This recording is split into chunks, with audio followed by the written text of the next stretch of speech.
এবার কোয়েলের প্ল্যান ভেস্তে যাওয়ার থেকে অল্পের জন্য রক্ষা পেল। হ্যাঁ বন্ধুরা, ভিডিওতে লাইক দিয়ে দেখতে থাকুন। কোয়েল যখন ব্যাগ ট্যাগ প্যাক করে ট্যাক্সি ডেকে ট্যাক্সিতে বসে যায়, ঠিক সেই সময় কোয়েল মনে মনে ভাবতে থাকে যে কী ব্যাপার, আমার লেটারটাকে এখনও পর্যন্ত রায় পড়তে পারেনি, নাকি ওর হাতেই গিয়ে পৌঁছোয়নি। এখন আমি কি করব? এখন যদি আমাকে সত্যকার অর্থে আমার গন্তব্যস্থলে পৌঁছে যেতে হয়, তাহলে তো এখানে আমি গোটা বিষয়টা মিস করে যাব। আমার প্ল্যানটা এমনিতেই ভেস্তে চলে যাচ্ছে।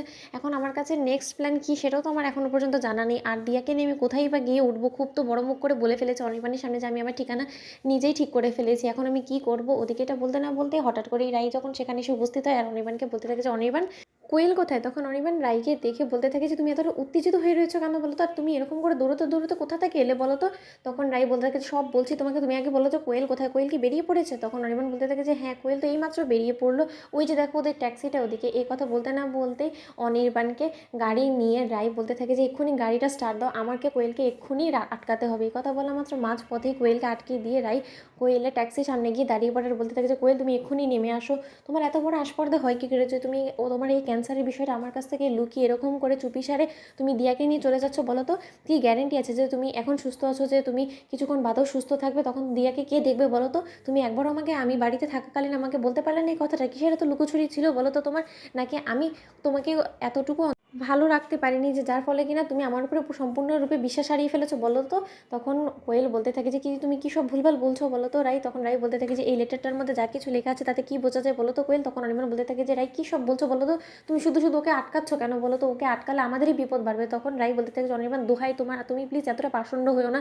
তুমি জানো না যেটা সেটা নিয়ে কথা বলো না। আমি তোমার কাছে হাত জোড় করে অনুরোধ করছি, আগে এই বিষয়টা আমাকে সর্ট আউট করতে দাও। ওদিকে কোয়েল বলতে থাকে যে রাই এই লেটারটা তোমার কাছে কী করে চলে গেলো বলো তো? আমি তো এই লেটারটা লিখে রেখেছিলাম, আমি ভেবেছিলাম যে হয়তোবা তুমি যখনই বাড়ি ফিরে আসবে তখন হয়তোবা দেখবে, কিন্তু এরকমভাবে আগে ভাগে তুমি লেটারটা পেয়ে যাবে আমার বাড়ি ছেড়ে চলে যাওয়ার আগে, আমি সেটা তো কোনোদিনও কল্পনা করতে পারিনি।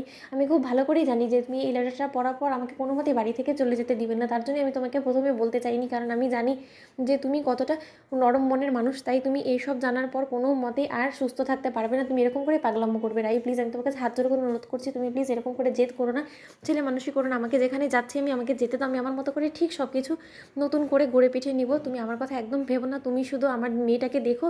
আর চাইলে তোমরা এখনই না হয় দিয়াকে রেখে দাও, কারণ আমি কোথায় আছি না আছি সেটা যদি তোমরা না জানতে পারো তখন তো দিয়াকে কোথা থেকে তোমরা নিয়ে আসবে বলো তো? তখন অনির্বাণ বলতে থাকে যে দিয়াকে নিয়ে আসার প্রসঙ্গ কেন উঠছে বলো তো রাই?